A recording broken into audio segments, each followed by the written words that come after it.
Hi, how are you? I hope all is well. Today is Sunday. My name is Tasha Williams. I'm a professor, YouTube contributor, simulcast contributor, college professor, but I'm also a therapist. And one of the things that I want to talk to you all about, because we work with trauma therapy, dialectical behavior, those are big words that people don't know.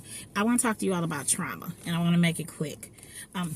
Again, in the media, we're seeing a lot of information and conversation and dialogue about sexual abuse.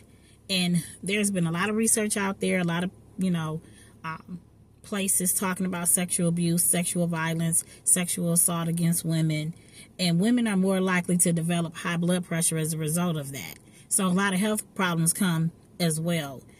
There's been many studies by the Substance Abuse Mental Health Administration talking about trauma and also talking about violence against women and how women, 1 in 3 women, have been subjected to physical and sexual violence in their life. And this includes intimate partner violence with other family members. I said all that to say that when we talk about trauma, one of the things that we don't talk about is when a person is experiencing trauma or a traumatic event, they have several different ways they respond.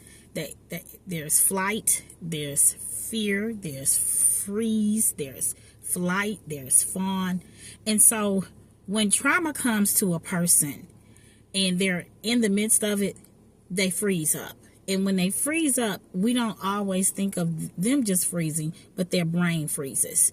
And their brain freezes, and the frontal cortex of their brain just kind of like seizes up, and they cannot communicate thoughts.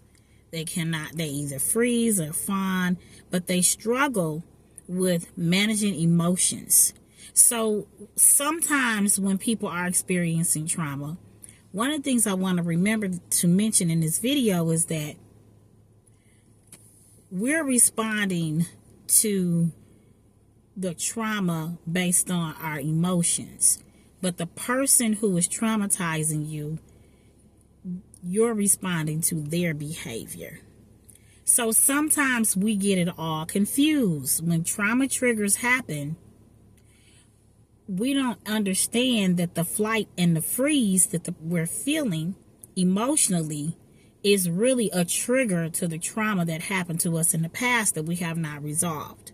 So when your brain freezes up, the frontal cortex, and you can't think and you can't process information and you can't remember what was said, it's because your brain cannot process all those emotions at one time. So understand how not to get caught up into thinking that your response to the trauma should be what somebody else tells you it should be.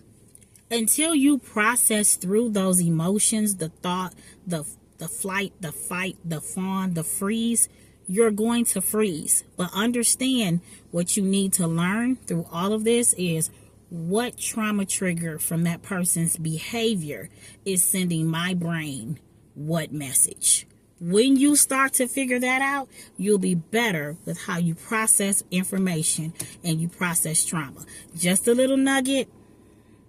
We see this a lot in women who are sexually abused and men, but just a little nugget about trauma, fawn, flight, freeze, and the frontal cortex. Thank you.